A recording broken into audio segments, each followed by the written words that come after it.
Bonjour à toutes et à tous et bienvenue dans ce nouvel épisode des Chroniques Melchior pour l'entrepreneur. Tous les vendredis à 10h30, vous pouvez nous retrouver pour parler de sujets qui, normalement, sont d'intérêt pour l'entrepreneur. Et vous pouvez ensuite les retrouver sur la chaîne YouTube de Melchior, où vous avez plus de 400 chroniques qui traitent de sujets divers et variés. Aujourd'hui, deux sujets, deux sujets qui vont forcément vous passionner à des degrés divers, j'en suis sûr. D'abord, Adrien qui va nous parler d'un concept japonais, l'ikigai, et de comment ce concept japonais peut s'adapter à l'entrepreneur.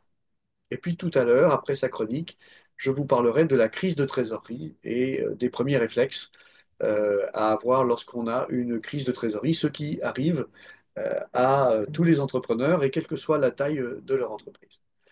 On peut même dire que quand vous n'avez pas encore eu votre crise de trésorerie, vous n'êtes pas encore un marin qui a connu la tempête.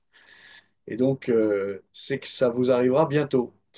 En attendant cette chronique trésorerie, est-ce que, Adrien, tu veux nous parler de l'ikigai? Oui, avec plaisir. Merci Patrick pour cette introduction. Donc, ravi de venir. Nous allons donc parler de l'ikigai. Alors, je partage mon écran.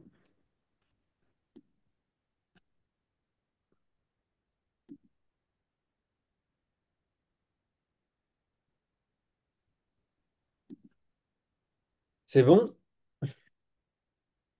Tu- Ok. Alors, l'ikigai, c'est un concept japonais qui permet si on l'utilise de façon pertinente, normalement, tout simplement, de trouver sa voie. Donc, c'est intéressant. Et pour un entrepreneur, c'est intéressant parce que c'est vraiment une façon de s'assurer en fait que ce qu'il entreprend correspond à ce qu'il est profondément. Alors, petit retour aux sources. En fait, l'ikigai, euh, cela signifie en japonais raison d'être ou raison de vivre, selon les traductions. Ça nous vient en particulier d'une île qui s'appelle Okinawa, qui est l'île la plus australe de l'archipel du Japon, et qui présente la particularité d'avoir fait partie de ces fameuses zones bleues où on trouve une forte population, une forte proportion de personnes qui vivent très âgées, de centenaires. Et la particularité de ces centenaires, outre le fait qu'ils ont 100 ans, c'est qu'on constate qu'ils vivent en très bonne santé pour leur âge. C'est-à-dire qu'ils ne vivent pas seulement longtemps, en fait, ils vivent longtemps sans avoir besoin de soins particuliers. En fait, ils vivent longtemps, presque jusqu'au bout, si on pourrait dire, presque en pleine capacité. euh, de leur fonction physique et mentale. Et donc, évidemment, c'est intéressant de s'intéresser à ça. Euh, En fait, vant un petit peu de près, on s'est aperçu que c'était des personnes qui étaient animées par quelque chose voilà, de très, très profond, de très ancré en eux et qui finalement faisait que finalement le temps glissait presque sur eux parce qu'ils étaient accaparés dans leur vie, dans leur activité. Leur activité était constitutive en fait de leur vie, de leur équilibre. Et donc finalement, il n'y avait pas de décalage, euh, de séparation entre ce qu'ils faisaient et leur vie. Finalement, leur vie était intrinsèquement liée à leur activité. Et cette activité n'était pas la même pour tous, elle est finalement l'expression de quelque chose de très singulier. Finalement, la philosophie de l'ikigai, on pourrait appeler ça celle du but vital. C'est l'idée qu'on a tous, en fait, en nous, bah, une mission, un but vital, quelque chose qui nous, littéralement, qui nous met en vie. Euh, et euh, des petites phrases pour expliciter ce concept, cette idée. Lorsqu'on a un objectif clair, personne ne peut nous arrêter. Donc on voit que cette philosophie de l'ikigai, c'est vraiment orienté vers l'action. Euh, pour être actif, même quand il n'y a pas de nécessité à travailler, il faut avoir un ikigai à l'horizon, c'est-à-dire un objectif qui guide la personne tout au long de sa vie et la pousse à créer de la beauté et de l'utilité pour la communauté et pour elle-même. Donc là, on voit que en fait, c'est pas quelque chose de centré sur soi, c'est à la fois une activité évidemment qui a trait à son être profond, mais qui est légitimée, justifiée par sa place dans l'univers, par sa place dans la communauté, par sa relation aux autres. C'est en fait une notion d'utilité en fait qui renvoie à notre activité, pas simplement à de l'activité pour l'activité, mais une activité dans le but de quelque chose qui est utile au reste de l'écosystème dans lequel, donc c'est quelle est ma place, qu'est-ce que j'apporte dans l'écosystème qui est le mien. Alors évidemment, pourquoi cette notion d'ikigai est intéressante, voire même essentielle pour un entrepreneur? Mais eh bien parce que l'entrepreneur, c'est quelqu'un qui se définit en grande partie par l'action. Et s'appliquer à soi-même quand on est entrepreneur, la méthode Ikigai, finalement, ça a beaucoup de vertus parce que ça permet de s'assurer qu'on opte, qu'on choisit une activité qui est réellement alignée avec ce qu'on est, avec ses valeurs profondes. Évidemment, quand on a trouvé son Ikigai et qu'on est entrepreneur, évidemment, ça favorise la motivation, la persévérance, la puissance de travail, puisque en fait, la notion même de travail va disparaître pour se substituer à la notion de but vital. Et c'est ce qu'on retrouve dans cette fameuse population d'Okinawa, où en fait, quand il n'y a plus de raison d'être actif, il n'y a plus de raison d'être en vie.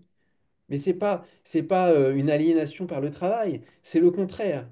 C'est le travail qui donne une raison d'être, une raison de vivre, une raison de continuer, une raison de se lever tous les matins et d'être heureux parce qu'on sait qu'on est à sa place, qu'on fait quelque chose que personne d'autre ne pourrait faire et qu'on fait quelque chose d'utile.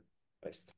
Donc pour un entrepreneur, ça permet un entrepreneur français qui ne vivrait pas à Okinawa, mais s'appliquer à soi-même ces notions permet d'assurer que on va finalement on va tendre vers un équilibre entre passion et rémunération, qu'on va pas être sans cesse à chercher à se rééquilibrer entre besoin de rentabilité, besoin de rémunération, besoin de reconnaissance, équilibre pro, équilibre perso.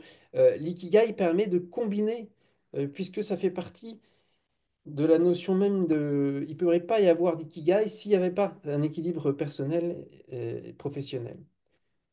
Ensuite, évidemment, ça aide à se démarquer sur le marché parce que ça n'est pas commun tout de même, les entrepreneurs. Il y a de très bons entrepreneurs, mais les entrepreneurs qui sont vraiment connectés à leur être profond, connectés à leur but vital, ils ne sont pas si nombreux et évidemment, ils dégagent quelque chose de différent. Ça permet de recentrer son entreprise sur son véritable objectif. Et le véritable objectif d'une entreprise, alors on va dire, bon, bah, c'est sa raison d'être, mais en fait, une entreprise n'existe que par son entrepreneur. Et donc, c'est la raison d'être de l'entrepreneur en réalité qui donne sa raison d'être à l'entreprise. Et donc, l'ikigai ne peut pas être un objectif qui s'applique à l'entreprise, puisque fondamentalement, il repose sur des aspirations, des systèmes de valeurs, de quelque chose de très, très, très humain qui sont la quintessence même de ce qui fait l'humanité. Mais finalement, du coup, ça permet de s'assurer que l'entreprise est bien un outil au service de l'entrepreneur. Et que ça n'est pas comme souvent, trop souvent on le voit, l'entrepreneur qui est au service de son entreprise. Il y a cette notion, il faut être au service de son entreprise, il faut être au service de ses salariés. Oui, bien sûr, mais il faut tout de même, fondamentalement, la genèse, c'est que l'entreprise est un outil euh, un jouet, parce que c'est important d'avoir aussi cette âme d'enfant qui permet de se projeter, d'avoir des rêves. Et donc l'entreprise, c'est ce qui permet de réaliser ses rêves. Euh, et donc appliquer l'ikigai, ça permet finalement de recentrer l'entreprise sur l'entrepreneur, hein. C'est intéressant pour un entrepreneur de s'appliquer l'ikigai parce que ça permet aussi à tout moment d'envisager un plan B. Et ça, c'est important que l'entrepreneur ait toujours un plan B dans le cas où finalement le plan A, ce qui se passe actuellement, cesse d'être motivant, n'est plus motivant. Et travailler sur un plan B, un plan qui corresponde vraiment à ce qu'on est, sachant que ce qu'on est, évidemment, évolue au courant de la vie, des expériences, etc. Et donc, travailler de temps en temps, peut-être tous les 5 ans, par exemple, sur un plan B qui n'aurait rien à voir avec ce qu'on fait aujourd'hui, permet de se créer des alternatives, de s'assurer que le plan A euh, fonctionne ou ne fonctionne pas. S'il ne fonctionne pas, on peut l'arrêter. Ou s'il fonctionne, mais on peut aussi finalement se servir de ce plan B pour ajuster et pour se relativiser les choses et se dire que finalement le plan A est pas si mal que ça, à condition de l'orienter plus dans telle ou telle direction de façon à retrouver, à retomber sur son ikigai. Alors, plus concrètement, en quoi consiste oui, alors ça c'était simplement pour accentuer le fait que on est bien sur une philosophie de l'action qui contraste avec l'analyse traditionnelle un peu occidentale depuis l'avènement de la psychanalyse. En Occident, on a tendance à considérer que eh bien, l'action dépend de notre psyché. Ce sont nos pensées, nos pulsions conscientes, inconscientes qui décident de ce qu'on fait. Et qu'en fait, nos actions sont un peu prisonnières de nos pensées, de notre mental, de la psyché. La philosophie de l'ikigai est la parfaite contraposée de ce postulat, puisque ici, on est dans l'idée que c'est l'action qui a un impact sur la psyché. Et c'est intéressant, encore une fois, pour l'entrepreneur, parce que l'entrepreneur se définit par son action, par son activité, par ce qu'il fait, ce qu'il entreprend. Alors, entrons plus clairement, plus précisément dans cette méthode de l'ikigai. En fait, c'est la méthode des 4 cercles qu'il va falloir remplir, qu'il va falloir euh, bien finalement remplir de réponses qui nous concernent. Alors, le premier cercle, c'est ce que vous aimez. Qu'est-ce que j'aime? Le deuxième cercle, c'est ce pourquoi je suis doué. Et ce n'est pas forcément la même chose, hein, c'est ça là où c'est intéressant. Euh, Troisième cercle, euh, ce dont le monde a besoin. Alors là, c'est vraiment, évidemment, une pensée très large et finalement, ça oblige à se penser dans l'univers, hein. Et, ça veut dire en fait, quelles sont les tendances que j'identifie, hein. Et finalement, la question derrière, c'est qu'est-ce qu'est-ce que, euh, euh, à quelle tendance je veux contribuer, à quel mouvement je veux contribuer. Alors évidemment, le monde est toujours sujet à des forces contraires. C'est l'équilibre, définition même de l'équilibre. Si le monde ne s'effondre pas, c'est qu'il y a des forces qui s'affrontent. Alors il y en a qui nous font peur, qui sont identifiées comme des menaces, mais comme le dit le célèbre vers du poète Hölderlin, à mesure que le péril croît, eh bien, ce qui permet de contrecarrer ce péril croît également avec la même intensité. Donc, ça permet d'identifier les tendances qui nous paraissent positives et auxquelles on veut contribuer. Voilà. Ça, c'est le troisième cercle.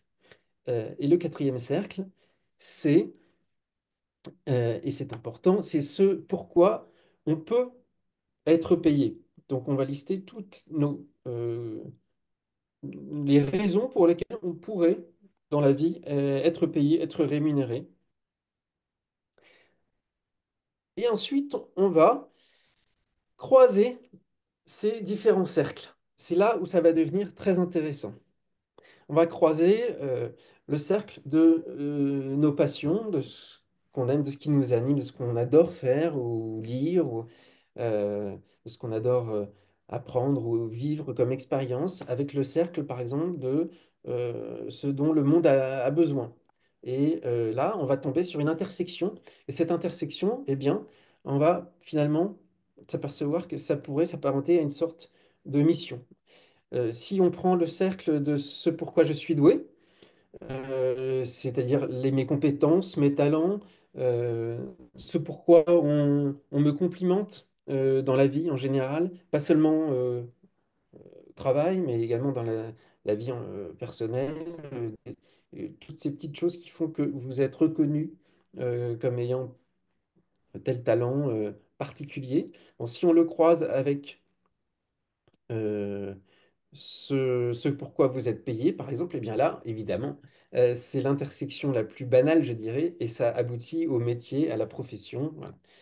Mais si on le croise avec ce qu'on aime, c'est-à-dire qu'à la fois on aime ce domaine particulier et en plus on est doué, alors là évidemment ça devient une passion. Et puis et vous comprenez bien que si on arrive à l'intersection suprême, celle qui le sous-ensemble qui réunit les quatre ensembles, eh bien, c'est cela qu'on appelle l'ikigai. C'est ce qui va à la fois réunir qu'on aime, ce dont le monde a besoin, c'est-à-dire ce à quoi on veut contribuer dans le monde, ce pourquoi on peut être payé, donc ce qui va nous permettre non pas forcément de faire fortune, hein, mais d'être rémunéré et de pouvoir en vivre, hein. Et puis, ce pourquoi on est doué, ben, voilà. Là, c'est le cœur de la fleur de cerisier japonais, l'ikigai. Alors, comment l'appliquer à son projet entrepreneurial? Euh, bon, bah, en fait, comme je l'ai dit, c'est finalement se l'appliquer à soi-même quand on est entrepreneur. Mais quand on est déjà lancé dans son aventure entrepreneuriale, il faut sans cesse faire cet effort d'identifier ses forces et ses passions. Il faut sans cesse analyser les besoins des acteurs du marché. Il faut essayer de trouver l'intersection possible entre sa passion, ses passions et la rentabilité, et puis expérimenter, ajuster sans cesse, hein. C'est un exercice permanent, l'ikigai, où à l'aide de ces clés de lecture, euh, de compréhension de ce qu'on fait, eh bien, on va expérimenter de nouvelles choses et ajuster le business model. C'est un petit peu une sorte de gouvernail pour éviter simplement de prolonger les courbes, mais de faire en sorte que finalement l'entreprise continue à être véritablement le bateau dont l'entrepreneur est le capitaine et pas simplement quelque chose qui va bouger de lui-même simplement parce qu'il est guidé par le vent ou le courant. Euh, donc très concrètement, ben, il suffit de tracer ces cercles et puis là, c'est un exemple, et puis de remplir on voit petit à petit. Alors c'est assez rare, je pense, hein, je ne suis pas encore un grand spécialiste de l'ikigai, même si je commence à le travailler avec certains de mes clients et je vois tout de suite les bienfaits que ça peut avoir auprès d'entrepreneurs. C'est rare qu'on soit, je vous rassure, tout de suite dans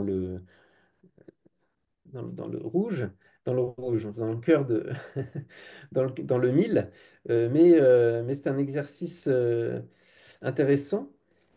Je ne sais pas pourquoi il y a ces traits très rouges. Bon, pas grave. Alors,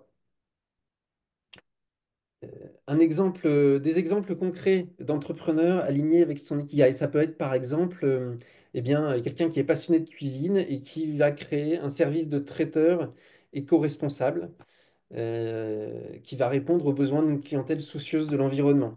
Donc là, on voit qu'on est au croisement de quelque chose qui est un profond ressort intérieur et qui vient trouver une raison d'être auprès des besoins euh, d'une partie du monde et qui vient contribuer au développement d'une certaine tendance. Mais ça peut être dans tous les secteurs. Bon, j'ai entendu parler récemment d'un féru de sport de glisse qui avait lancé un club d'affaires qui organise des séjours de kitesurf pour les chefs d'entreprise, qui veulent faire du réseau tout en apprenant et en pratiquant un sport qui leur plaît. Donc on peut imaginer que la personne qui est à l'origine de ce club a réussi à combiner à la fois une passion, une singularité. Euh, et donc, vous voyez, on est vraiment sur une logique entrepreneuriale parce qu'on est sur une logique qui va révéler une singularité et qui, tout en cherchant à lui trouver une utilité par rapport à un marché. Je connais aussi quelqu'un qui est un brillant ingénieur, également un talentueux chanteur lyrique et qui aujourd'hui se plaît beaucoup à diriger une entreprise qui a conçu une solution pour rendre l'opéra accessible aux sourds et aux malentendants, grâce à des lunettes connectées de traduction instantanée et des projections du titre et de la vidéo en même temps que l'on regarde la scène. Et évidemment, on sent bien que derrière ce projet entrepreneurial, il y a quelque chose qui tient profondément à sa personnalité. Alors, il y a une personne qui est devenue l'incarnation suprême de l'ikigai au Japon. C'est ce chef qui doit avoir plus de 90 ans et qui est reconnu comme le plus grand chef de sushi au monde. Il a un tout petit restaurant dans le métro de Tokyo. Il s'appelle Jiro Ono. Et il est profondément passionné depuis toujours par l'art du sushi. Il s'est engagé en fait dans une sorte de quête de la perfection, hein. Et ça, c'est quelque chose d'important dans l'ikigai, c'est que euh, on ne se lasse jamais parce que finalement, on peut toujours faire un petit peu mieux. En tout cas, on est toujours dans cette quête de la perfection. Donc ça, c'est sa passion. Ce pourquoi il est doué, eh bien, c'est en fait, il s'est perfectionné des années et des années et il est devenu l'un des plus grands maîtres. Donc il a un souci du détail, et il a un savoir-faire évidemment incontesté. Ça, son savoir-faire, hein, son talent. Alors sa mission, eh bien, en faisant ce qu'il fait, il contribue à préserver, à élever l'art du sushi traditionnel japonais. Il transmet son savoir-faire aux nouvelles générations et il inspire surtout de nombreux chefs à travers le monde entier. Vous voyez là, il y a une photo, Barack Obama qui est venu dans son petit restaurant. Alors, il n'a pas fait fortune, il n'a pas développé une chaîne, etc. Il a toujours son petit restaurant, il a tenu à rester finalement à maintenir les conditions qui lui permettaient d'exercer son art dans les conditions qui lui plaisaient. Donc, c'est pas forcément une course au gigantisme. Ça peut l'être si ça correspond à l'entrepreneur. Mais là, il a poussé à sa perfection, voilà son système. La profession, bah, c'est tout de même une profession, il est payé pour cela. Voilà, donc on peut dire, et vous voyez, il a l'air très en forme, heureux, euh, et en fait mu par ce qu'il fait tous les jours, qui n'est plus un travail, mais qui devient un but vital. Alors évidemment, on peut aussi citer Elon Musk dans un tout autre registre. C'est vrai que, alors, on aime ou on n'aime pas, mais il est tout de même indubitable qu'Elon Musk a trouvé ce pourquoi il était quand même fait, c'est-à-dire qu'on sent qu'il est passionné par ce qu'il entreprend. Il contribue à ce qu'il identifie comme des tendances qu'il souhaite, l'exploration spatiale. Une intelligence artificielle, alors on pourrait qualifier plus ou moins responsable, c'est tout ça ce débat, mais en tout cas, il apporte sa brique et puis les énergies renouvelables avec Tesla. Évidemment, il y trouve une forme de rémunération, mais enfin, on voit bien que ça n'est pas le moteur, c'est que finalement, c'est un moyen. Et il est talentueux et bien en ingénierie, en entrepreneuriat, il est talentueux dans la vision stratégique. Évidemment, tout ça, il le met à profit dans son projet. Euh, Ça peut, une fois, alors, bon, je ne sais pas si j'ai un tropisme sur c'est vrai que tout ce qui a trait à la gastronomie, à la nourriture et ces notions de plaisir, euh, quand on arrive à en faire son métier, on est quand même assez proche de son ikigai parce que donc là, c'est un chef anglais très célèbre, s'appelle Jamie Olivier, et qui fait qui est passionné par la cuisine et qui a réussi à en faire un business à travers des livres, des émissions. euh, et, euh, et donc, voilà quelqu'un qui semble, je ne le connais pas personnellement, mais euh, il semble avoir trouvé son ikigai. Dans un tout autre registre, on pourrait en citer plein. Serena Williams a fondé une marque dans le sport qui lui permet, selon elle, de favoriser la diversité, favoriser euh, les opportunités pour les femmes. Elle en trouve là une source de rémunération et elle est plutôt talentueuse, à la fois évidemment, elle a ses qualités sportives, mais également enfin, un fort leadership. Et donc, elle a réussi finalement à imbriquer toutes les pièces de ce puzzle pour en faire quelque chose qui deviendra, si ça continue, sans doute un but vital. Voilà.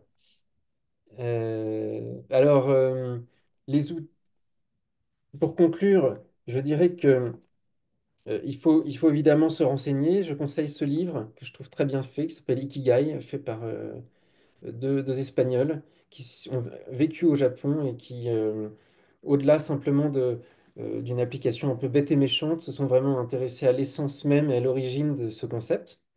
Donc, je ne saurais trop vous conseiller de faire une introspection grâce à la matrice Ikigai. Introspection, alors, ça fait un peu peur.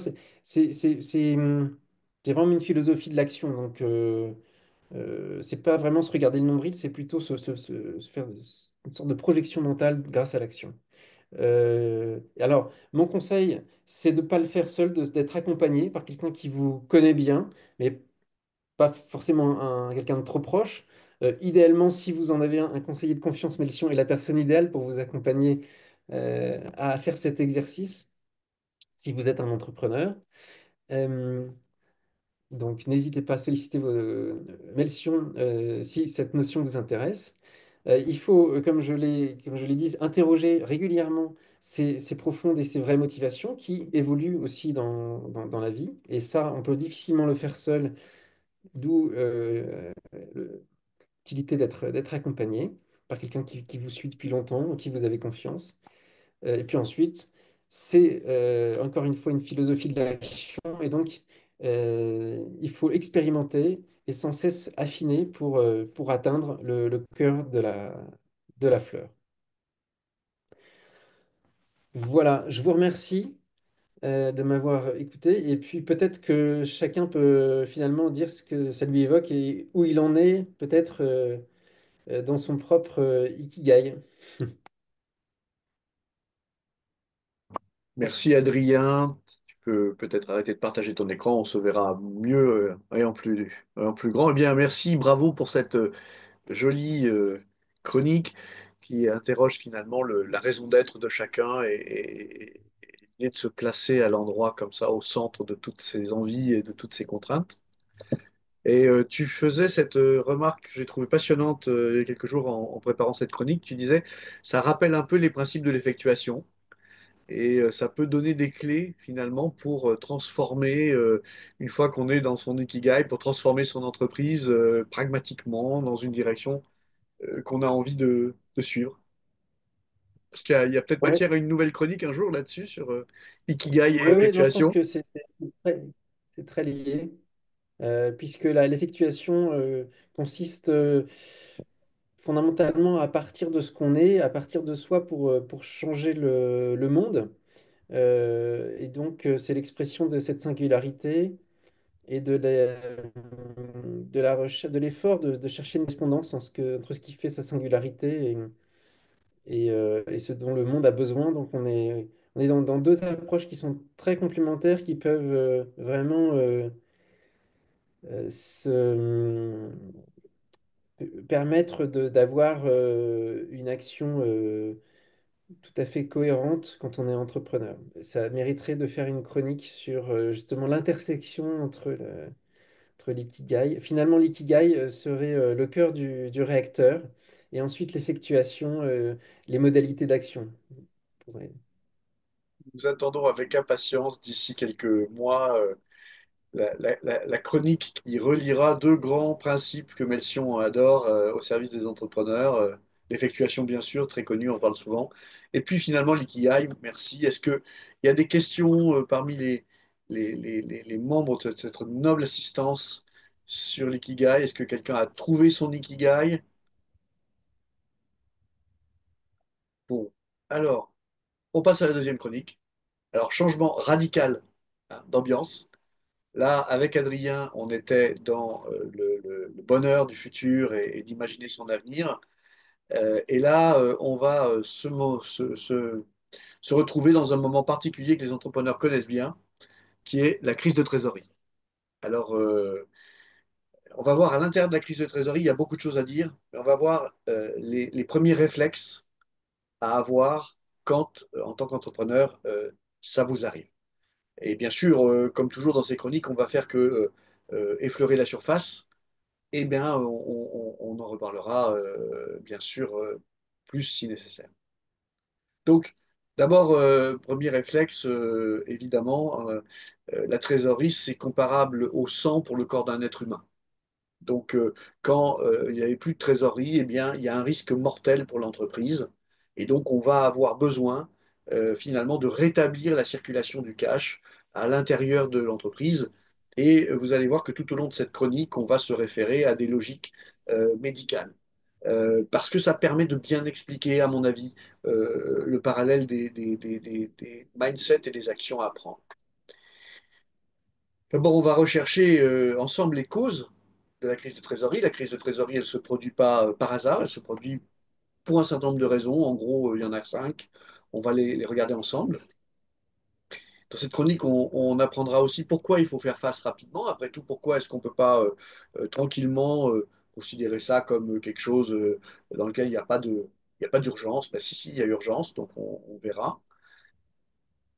On verra les premiers gestes, finalement les gestes de premier secours, et puis on verra convalescence et reprise d'un rythme normal. Frédéric, je crois que tu es en train d'écrire sur mon écran avec ta souris, comme tu as écrit sur l'écran d'Adrien. C'est poétique et je voulais quand même te le signaler au cas où ce soit involontaire. Alors voilà, voilà la trésorerie, vous posez la question. Qu'est-ce donc que la trésorerie? Eh bien, voilà la réponse technique. Hein, c'est la variation de BFR moins la variation pardon, de fonds de roulement, moins la variation de besoin en fonds de roulement. Ça vous donne la variation de trésorerie nette. Alors, je vous rassure, c'était juste pour vous faire peur. Et pourtant, pour ceux qui auront le temps de poser cette chronique pour regarder en détail ce tableau, vous verrez que tout ce dont on va parler maintenant est présent ici. Ah, donc, pour le dire, comme c'est un sujet qui arrive souvent, les directions financières, les experts comptables, tous les gens de la fonction finance ont travaillé ces sujets-là et les connaissent bien. Et donc, vous n'êtes pas le premier, vous ne serez pas le dernier entrepreneur à avoir un problème de trésorerie. Ça risque même vous arriver plusieurs fois dans votre vie d'entrepreneur. Et donc, sachez que les professionnels ont des réponses. Alors, on va rentrer dans quelque chose de plus simple à raconter. Les principales causes de la crise de trésorerie, d'abord, c'est la perte de profitabilité. Hein. C'est l'entreprise qui, petit à petit, ne génère plus assez de cash flow pour couvrir ses besoins. Hein. Et donc, ça peut être une suite de contrats qui sont de moins en moins rentables, par exemple. D'accord? Ou ça peut être des contrats qui, finalement, ont été signés à un certain prix et coûtent beaucoup plus cher à produire. Parce qu'on a du dépassement, parce qu'on a des coûts supplémentaires. Donc, premier indice, la perte de profitabilité. Deuxième cause, les financements qui sont trop lourds. C'est-à-dire, on a une exploitation rentable, mais on a des emprunts à rembourser. Hein, on a des emprunts à rembourser, par exemple, quand on a encore du PGE et que l'activité ne s'est pas assez redressée. C'est le cas de plusieurs clients qu'on accompagne. Le PGE pèse lourdement sur la trésorerie pendant encore un an ou deux. Et donc, on a un problème de trésorerie parce que finalement, on a de trop gros emprunts. Pas seulement le PGE, ça peut être n'importe quel emprunt un peu fort qu'on a pris dans la vie d'entreprise. Ça peut être la crise de croissance, c'est-à-dire que le besoin en fonds de roulement augmente plus vite que les capacités de financement internes de l'entreprise. Hein, si vous doublez le chiffre d'affaires tous les ans et que vous avez en moyenne 60 jours de BFR à financer, eh bien, à chaque fois, c'est 2 mois d'activité TTC à financer, ben, ça devient des sommes de plus en plus élevées. Si votre bénéfice encaissé en trésorerie, finalement, n'est pas à la hauteur de ça, ben, vous allez vers la crise de trésorerie. Et ce qui est très intéressant, c'est que vous êtes en bonne santé, mais vous avez une crise de trésorerie. Votre entreprise marche bien, mais vous avez une crise de trésorerie, c'est un grand classique. Enfin, vous avez toutes les histoires, tous les cas qui sont liés à la mauvaise gestion du besoin en fonds de roulement. Et je mets là-dedans également un impayé important que vous n'attendez pas. Un de vos clients, un client trop important dans le poids dans l'entreprise, fait faillite, ne vous paye pas. Ou bien décide qu'il il veut pas vous payer, il est lui-même en crise de cash et donc il arrête de payer ses fournisseurs et donc en cascade, toutes les entreprises en dessous se retrouvent en difficulté. Ça peut arriver à tout le monde.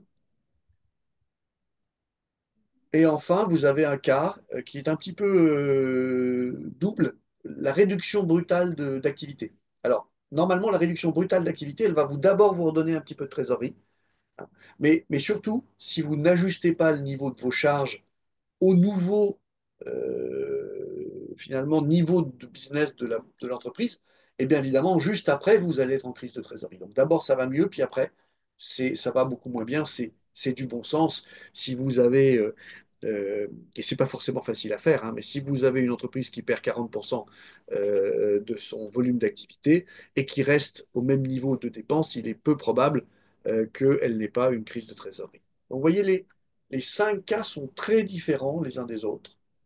Et du coup, les réponses qu'on va pouvoir apporter à long terme ne sont pas les mêmes. Mais ce qui est intéressant, c'est que les gestes de premier secours vont l'être. Alors pourquoi je parle de premier secours? Parce qu'il est très important de faire face rapidement à la crise de trésorerie. Pourquoi? La première alerte, en général, elle est facile à gérer parce c'est le début de la crise. Et donc, on aura tendance à le résoudre rapidement, avec un petit découvert à la banque, avec une petite, un petit coup de fil par-ci par-là à 2 ou 3 fournisseurs, en demandant aux clients de payer éventuellement d'avance la prochaine commande. Ça passe. Et là, le vrai danger, c'est que on ne se rend pas compte que en fait, on est déjà en crise. C'était juste la première alerte de la crise. Voyez? Et si à ce moment-là, on retourne finalement gérer l'entreprise comme on la gérait en temps normal, on prend un gros risque, c'est que la deuxième alerte, elle sera plus forte et elle sera potentiellement mortelle. Dit différemment, selon la taille de votre entreprise, il peut vous manquer 100 000 euros pour faire la fin du mois, ou il peut vous manquer 1 million ou 10 millions, peu importe, ça c'est une question de taille, mais la fois d'après, c'est fois 5.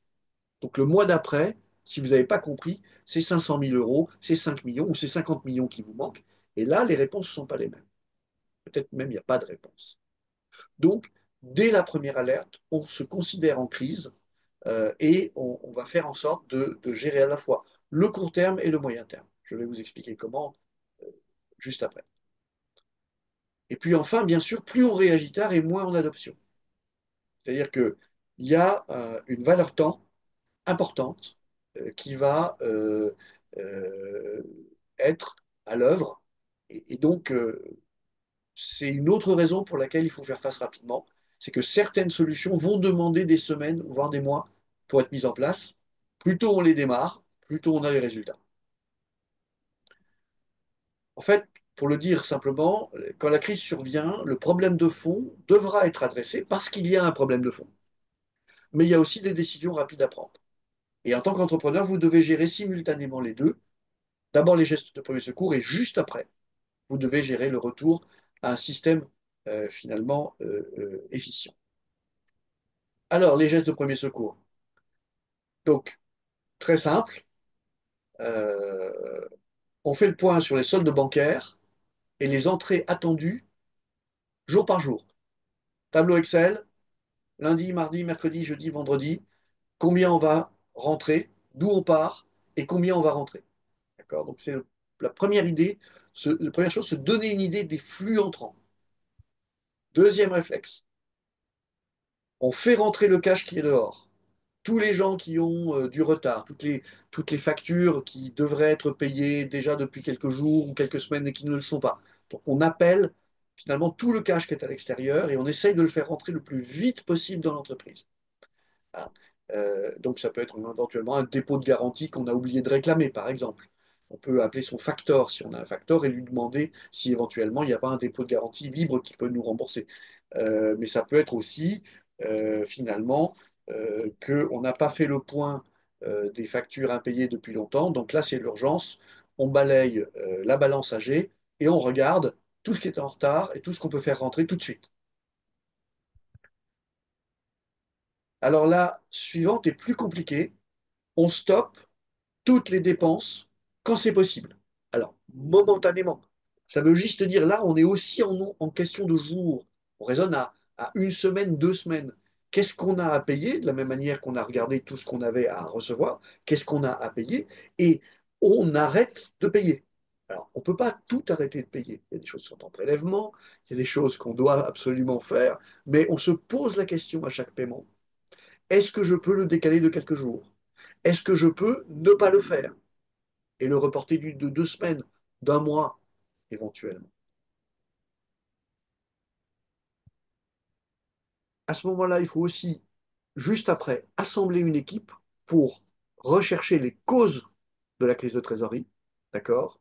Et mesurer la profondeur du problème. Donc ça, c'est la partie que souvent l'entrepreneur ne fait pas parce que une fois qu'il a résolu le problème de la fin de mois, il a laissé tellement de dossiers ouverts qu'il retourne vite faire du commerce, résoudre des problèmes de management ou de production, bref, reprendre sa vie habituelle de chef d'entreprise. Et c'est là l'erreur, comme je l'ai dit tout à l'heure, il faut se mettre en mode gestion de crise et donc il faut essayer de mesurer d'où vient le problème de trésorerie et quelle est la profondeur. C'est-à-dire si on en a demain une deuxième vague qui arrive une semaine ou deux plus tard, il faut le savoir tout de suite. D'accord? Donc pour ça, on ne le fait pas tout seul. Le point d'entrée, c'est souvent son expert comptable, son directeur financier. On peut éventuellement appeler un consultant spécialisé trésorerie pour venir vous aider à très vite mesurer l'origine et les causes du problème. Comme je le disais, les fonctions finances ont bien l'habitude de ce genre de moment. Donc, c'est là qu'il faut assembler l'équipe et commencer à travailler. Et enfin, euh, vous imaginez bien qu'il y aura des conséquences négatives à ce que vous êtes en train de faire, c'est-à-dire que si vous repoussez des paiements, notamment, ben, il y a des gens que vous allez mettre sous stress et vous risquez ben, des pressions, vous risquez de recevoir en retour la colère des acteurs de votre écosystème. Alors, si ce sont euh, finalement des paiements que vous décidez de décaler un petit peu, comme le paiement de la TVA ou le paiement de l'URSSAF, pour la part patronale, eh bien, vous recevrez d'abord des courriers qui sont des courriers vous enjoignant de payer rapidement et puis qui viendront de moins en moins agréables. Si vous ne payez pas votre loyer, en général, votre propriétaire va vous appeler tout de suite.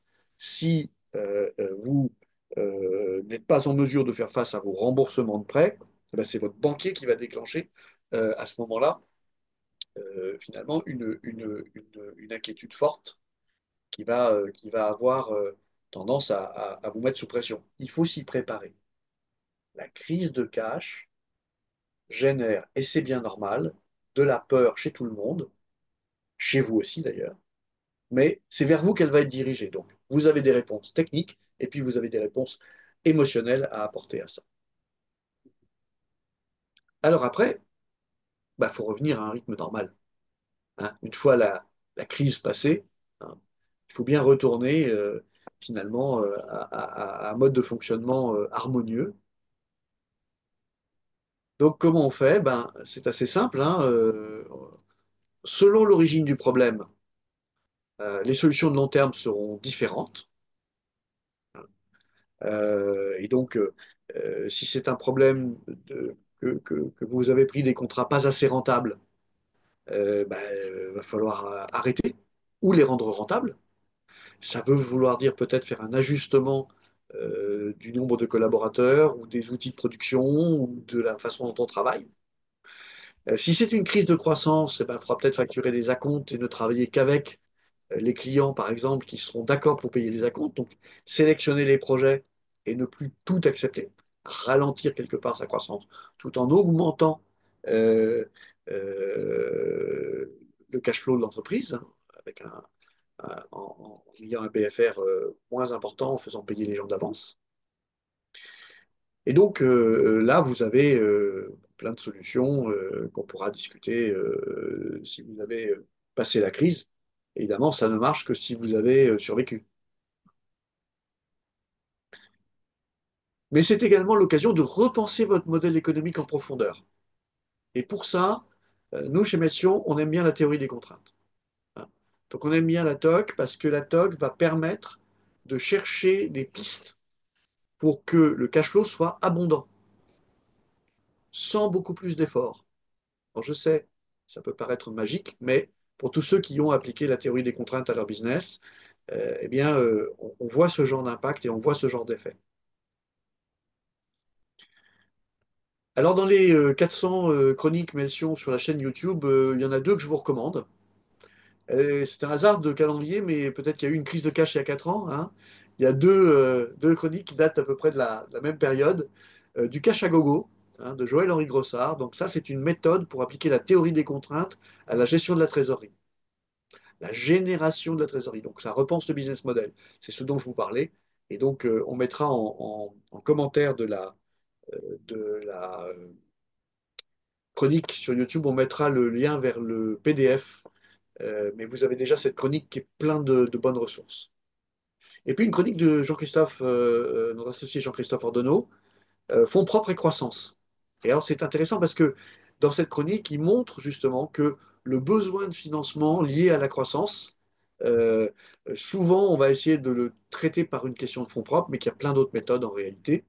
Et ça aussi, ça peut vous donner des pistes si votre entreprise est face à une crise de trésorerie pour des raisons de croissance trop rapide. Je vous engage à aller voir cette chronique. En conclusion, eh bien, la crise de trésorerie, pour un entrepreneur, c'est comme la tempête pour un marin. C'est pas un moment agréable, mais ça fait partie du job. Et si c'est votre première crise de trésorerie, vous devez apprendre à la gérer parce que j'ai pas une bonne nouvelle pour vous. De la même manière que tous les hivers, les marins sortent pêcher pendant les tempêtes, eh bien, les entrepreneurs retrouvent régulièrement des moments de tension de trésorerie. Alors peut-être pas de crise, mais au moins de tension. Et donc, c'est une savoir-faire qu'il faut acquérir. Et la première crise est généralement l'occasion d'acquérir ces bons réflexes. C'est souvent le symptôme d'un problème plus profond, donc ne restez pas en surface. Dès que la crise est passée à court terme, descendez dans les entrailles de votre business et allez chercher finalement comment corriger là où les causes de cette crise de trésorerie pour que vous n'ayez plus affaire à au moins ce problème-là, même si vous pouvez rencontrer les autres problèmes, les autres causes un peu plus loin sur votre chemin entrepreneurial. J'aime bien lorsque un client a une crise de trésorerie, comme c'est arrivé cette semaine, raisonner avec le cycle finalement des médecins, hein. Donc il y a une phase de premier secours que je vous ai décrite, hein, quand on a quelqu'un qui est blessé dans la rue, dans un accident, on est sur place et on donne les premiers secours. Et puis ensuite, on évacue vers les urgences. Et l'urgence, c'est on met en place un plan pour les prochaines semaines pour faire face aux problèmes. Mais on a d'abord évidemment stabilisé le patient et ensuite on l'emmène aux urgences. Puis, il y a peut-être besoin de chirurgie, d'accord? Donc là, c'est les choses où on va devoir aller à l'intérieur de l'entreprise, résoudre les différentes causes qui ont créé finalement la crise de trésorerie éventuellement. Puis, bien sûr, bah, il y aura la rééducation. Et la rééducation, bah, ça veut dire que voilà, l'entreprise, elle va être bousculée par cette crise de trésorerie. Et vous avez des collaborateurs qui vont prendre peur, qui vont démissionner peut-être. Et vous avez des clients qui vont prendre peur, ils ne travailleront plus avec vous. Et des fournisseurs qui ne voudront plus vous livrer. Et peut-être que vous aurez vous aurez inquiété euh, le fisc qui va se demander de, bon, bah, attends, cette entreprise, est-ce qu'elle va vraiment bien? Est-ce qu'il ne faut pas que j'aille vérifier là-dedans comment ça se passe? Oui, c'est normal.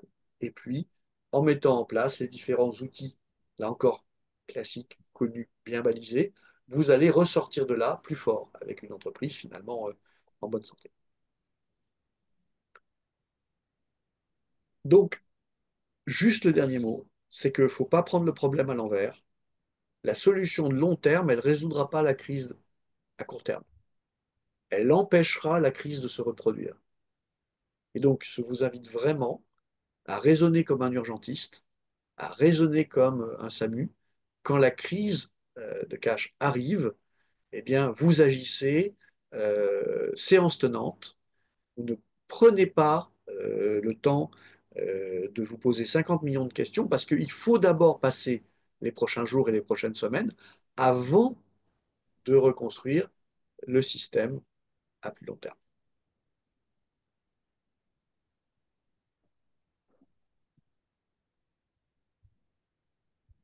Merci Patrick.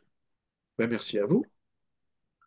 J'espère que ça vous aura été utile à vous les entrepreneurs. Et puis c'est quelque chose qu'on connaît bien hein, chez Melsion. On en a résolu des milliers hein, des crises de trésorerie. Donc là aussi, si vous êtes un entrepreneur et que vous êtes confronté à cette difficulté, ben vous n'hésitez pas à venir nous parler pour à minima vous donner les bons réflexes. J'espère que cette chronique servira aussi de point de référence. Yann, tu voulais ajouter quelque chose, peut-être?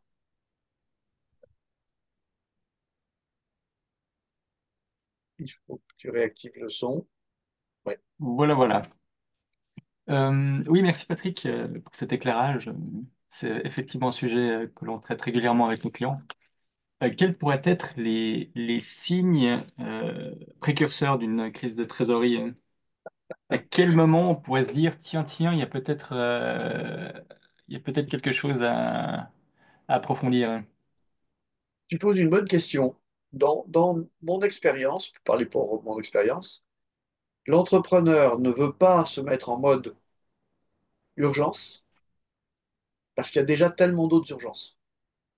Donc se dire que peut-être l'année prochaine, au mois de septembre, il y aura peut-être une tension de trésorerie, il peut l'entendre. Prendre conscience que son modèle, par exemple, a un BFR important, ça je pense que c'est le premier principe. Hein. C'est-à-dire qu'il y a des sujets de choc. Tu as un gros client qui ne te paye plus, ou un gros client qui fait faillite. OK, peut-être que tu l'as pas vu venir, peut-être que tu n'auras pas dû faire assez de business avec, autant de business avec lui, peut-être que tu aurais dû prendre une assurance crédit, j'en sais rien, mais au moment où tu t'en aperçois, c'est trop tard. En revanche, si tu as un BFR important dans ton business et que tu fais de la croissance, alors là, on sait d'avance, tu vois, on sait d'avance que tu auras une crise de cash. Donc là, effectivement, on a le temps de le voir venir. Hein, les deux grandes règles, c'est ralentir la croissance et favoriser les partenaires qui veulent bien Hmm. financer le cash flow. Hein. Ou Et, adapter le business model. et après, adapter le business model. Mais d'abord, dans un premier temps, c'est plus facile de faire le tri Hmm. en ne prenant pas tous les projets, hein, parce que ça, c'est des décisions qui se font quotidiennement. Euh, et enfin, euh, demander un acompte de 40% à la commande, ça paraît souvent impossible à l'entrepreneur, et en réalité, il n'a pas vraiment le choix. Petite histoire de business qui date un peu, mais qui est une jolie histoire de business, quand Francis Bouygues, le fondateur du groupe Bouygues, gagne le contrat de l'université de Riyad. Donc il y a toute une université à construire. La compte, la compte qu'il demande, c'est 1 milliard de francs. Et 1 milliard de francs, je vais vous dire, allez, si on convertit par rapport à aujourd'hui, c'est comme 1 milliard d'euros. D'accord? Et l'Arabie Saoudite va accepter. Donc il va récupérer, d'accord, un virement d'1 milliard, en l'occurrence un chèque, d'1 milliard. Et c'est ça qui va permettre, évidemment, de financer le chantier. Vous imaginez bien que le groupe, à l'époque, n'a pas les moyens d'embaucher, de créer les bases sur place, de faire travailler tous les ingénieurs pendant des mois de bureaux d'études, etc., etc. Donc, tiens, ça serait peut-être le sujet d'une chronique, c'est facturer des acomptes. Facturer des acomptes. Quand vous êtes en mode projet à vos clients, facturer des acomptes et privilégier bien entendu les clients qui vont vous apporter cette trésorerie. Donc, Yann, pour le dire, tout ça, on le fait tous les jours avec nos clients, mais c'est ça les bons signaux, c'est BFR Mhm. important et croissance rapide génère crise de cash à coup sûr. La recette à Allez, éviter. quasiment tout le temps. Mais c'est bien Oui, bien hein, sûr. Ça veut dire que ton produit plaît, ça veut dire que ton service est demandé, ça veut dire que finalement tu as une entreprise qui grandit. Et donc c'est pas désagréable hein, d'avoir du vent dans les voiles. Mais voilà, si tu n'as pas de culture financière, bah, tu passes à côté du problème qui est devant toi, quoi. Merci, Patrick. Merci à tous. Oui, Adrien. Oui, oui. Est-ce que du côté de la restructuration de la dette, il y a des pistes Ah, euh, c'est des pistes qui peuvent être possibles, évidemment. C'est des pistes qui demandent un peu de temps à mettre en œuvre. parce que Et je pense donc, en particulier au PGE qui, comme tu l'as dit, est très lourd en ce moment ouais. et Bah, impacte pas mal de nos clients. Alors, tu sais, sur le PGE, c'est facile, il y a trois cas, hein. Il y a ceux qui l'ont déjà remboursé, il y a ceux qui sont morts, et il reste ceux qui sont toujours vivants, mais pour qui le PGE pèse trop lourdement dans leur compte. Pour cela, euh, le gouvernement vient de prolonger la possibilité de demander un étalement pour les PGE de moins 50 000 euros, donc ça ne concerne pas grand monde. Pour Ouais. les PGE de moins 50 000 euros, ça peut être un problème. Donc, il faut le dire, on va voir le médiateur du crédit départemental. On avait déjà fait une chronique là-dessus. On avait reçu le médiateur national du crédit, Frédéric Wisnowski, sur cette chronique ici pour en parler. Donc, c'est prolongé. Et donc, moins 50 000, on peut réaménager le PGE seulement. Plus de 50 000 euros de PGE à rembourser. Malheureusement, on est dans le champ du tribunal de commerce. Parce qu'à ce moment-là, c'est toutes les dettes de l'entreprise qu'il faut réaménager. Donc il faut aller en conciliation ou en mandat ad hoc pour chercher une solution finalement de réétalement de l'ensemble de ces dettes. Mais c'est lourd et c'est un choc pour l'entreprise d'avoir à passer par une phase judiciaire, un tribunal de commerce, pour réétaler ses dettes. La banque n'a pas le droit de vous le faire.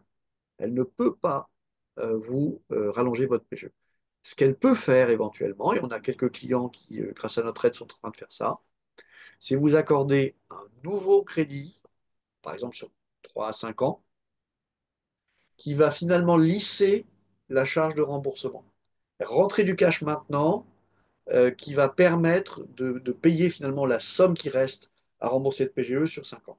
Il faut trouver un banquier qui vous aime bien, il faut avoir le bilan qui le permet, il faut savoir le négocier. Et là, ça demande un petit peu de savoir-faire, mais c'est jouable d'aller à ce moment-là refinancer sa dette. Tu vois, mais ce n'est pas le PGE lui-même. Lui, on va continuer à le rembourser par des prélèvements normaux. C'est juste qu'on aura créé de la trésorerie supplémentaire par un nouvel emprunt. Donc il y a ces techniques qui ne sont pas malheureusement possibles si l'entreprise n'est pas en bonne santé. Il faut avoir des capitaux propres, il faut avoir de la bonne santé, une entreprise en bonne santé. Il faut en fait que le seul problème de trésor soit lié au remboursement, en fait. Mais pour cela, ça peut marcher. Il faut que le banquier soit d'accord. Donc, il faut qu'il vous connaisse, que vous ayez passé du temps avec lui, il faut savoir lui présenter les choses et ne pas avoir qu'un seul banquier. Donc, toute chose qu'on dit souvent sur les chroniques, tiens, Bizarrement. bizarrement. Oui, c'est une bonne piste. Merci, Patrick. Merci à toi, Adrien. Merci à vous pour cette participation dans cette chronique de ce vendredi. Je vous donne rendez-vous la semaine prochaine pour de nouvelles chroniques et de nouveaux territoires que nous allons explorer ensemble. Et nous vous souhaitons à tous un excellent week-end pour ceux qui nous ont regardés en direct. Et pour les autres, on vous retrouve en podcast ou sur la chaîne YouTube. N'hésitez pas à nous envoyer un petit commentaire, ça fait toujours plaisir. Merci à vous.